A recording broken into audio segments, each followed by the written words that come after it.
వాళ్ళందరూ హల్లెలూయా క్రీస్తుకు మహిమ కలిగి చెప్పబడిన మాటలు వినపడుతున్నాయి కదా. నేడనే సమయం నీకు నాకు ఇస్తానని దేనికి ఇస్తున్నాడంట? ఆయన మాట నేను అనుసరించి నడుస్తావో లేదా అని చెప్పి నీకు అది సమయాన్ని ఇస్తున్నాడంట. నీకు ఎందుకు ఈ దినం వచ్చింది? మా అబ్బాయికి పెళ్ళి అయింది, మా అమ్మాయికి ఉద్యోగం వచ్చింది, ఇట్లాంటి దాంట్లో వరకు రాట్లా.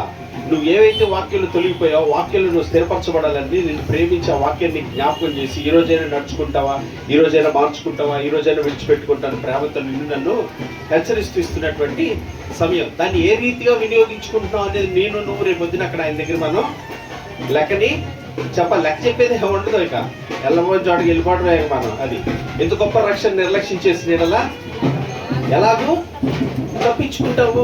ఇవాళ చూడండి, చాలా మంది ఎలా ఉంటుంది తెలుసా, చేయకూడదు అంటున్నాడు, వ్యభిచరించకూడదు, అబద్ధం ఆడకూడదు, దొంగిలించకూడదు అంటున్నాడు. కానీ కొత్త నిబంధనలు ఏం చెప్పాడు? వ్యభిచారం చేయటం కాదు, వ్యభిచారం తలంపు వస్తేనే అన్నాడా లేదా? చూసారు ఎట్లా ఉందో ఆ మాట? ఎలా ఉందో తెలుసా? మనకి చేయటం కాదంట ఆలోచన. ఇవాళ చాలా మంది ఎట్లా ఉంటారు తెలుసా, చేసేవాళ్ళుగానే ఉంటున్నారు. ఇక భయంకరంగా అంటే మేము అసలు ఆ పనులు చేయవండి అంటారు. ఆలోచనలు మాత్రం కూర్చొని చేసే ఆలోచనలు ఎట్టాడు తెలుసా?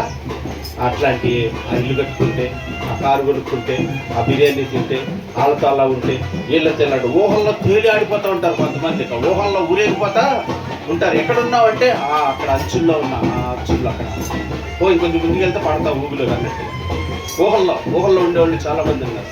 జాగ్రత్త, ఊహల్లో ఊరేగిపోతున్నావు. అలా ఉంటే నేను ఇలా ఉంటే నువ్వు ఎలా ఉండాలని నీకు నాకు ఆయుష్కాలం ఇచ్చాడంట. ఈ వాక్యాన్ని అనుసరించే దానిగా ఉంటావని చెప్పి నీకు నాకు ఆయుష్కాలన్నీ ఇచ్చాడు. ఆ సమయాన్ని పోనగించుకొని సద్వినియోగపరచుకోలేకపోయారు. ఎవరంట మనం? అజ్ఞానుల వలె ఉంటామంట. జ్ఞానులు అయితే ఏం చేస్తారంట? సమయాన్ని సద్వినియోగపరచుకొని ఆ రీతిగా నడుచుకుంటారంట. సోమరులు అయితే ఏం చేస్తారంట? ఏమైందిలే, ఏమైందంట, ఏమైతే ఏం కాదు. ఎవరికైనా ఏమైందా? మనకి ఏమైందా? ఎవరైతే తిరస్కరిస్తారో, ఎవరైతే పక్కన పెడతారో వాళ్ళు అలా కాకూడదు.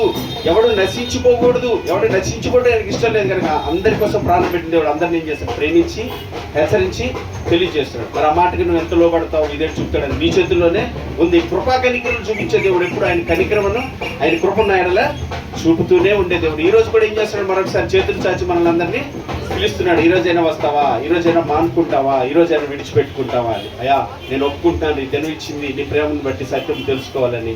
అయ్యా నా ఎందుకు కనికరించాలి. ఎవరైతే పూర్తిగా సబ్మిట్ చేసుకుంటారో, ఎవరైతే నీ ఆలోచన అనేది పెట్టుకోకుండా, నీ ఉద్దేశం పెట్టుకోకుండా, నీ ఇష్టాలను పెట్టుకోకుండా పక్కన పెట్టి నా ఇష్టం కాదయ్యా నీ ఇష్టం నెరవేర్చాను, నా మీద సర్వాధికారం నీకు ఇస్తున్నా, నన్ను కనికరించు తీసుకోమంటే ఆయన తన స్వాధీనంలో తీసుకునేవాడు కదా. అలా తీసుకుంటే ఖచ్చితంగా నువ్వు నేను కష్టపడాల్సిన పని ఏమి లేదండి. కలిగినది ఏది ఆయన లేకుండా సకల సమస్తం ఆయన బట్టి, ఆయన వలన, ఆయన ద్వారా కలిగిందంట. జరగాల్సింది కూడా ఆయన వల్లనే జరగాలి. ఖచ్చితంగా ఆయన నడిపించగలిగిన గొప్ప దేవుడు మనం ఆరాధిస్తాడు మన యేసయ్య. మరి ఆశ్రయిస్తావా? ఆయన్ని ప్రార్థన చేద్దావా? నేను ఆయన ఆశ్రయిస్తున్నాను చెప్పబడిన ప్రతి మాట నేను అనుసరించి నడవాలి. దాని నిమిత్తం నాకు సమయాన్ని ఇస్తున్నాడని నేను ఎరిగి ఉన్నానని తెలుసుకుంటే ప్రార్థన చేస్తాను. ప్రతి ఒక్కరు కళ్ళు మూసుకుంటారు.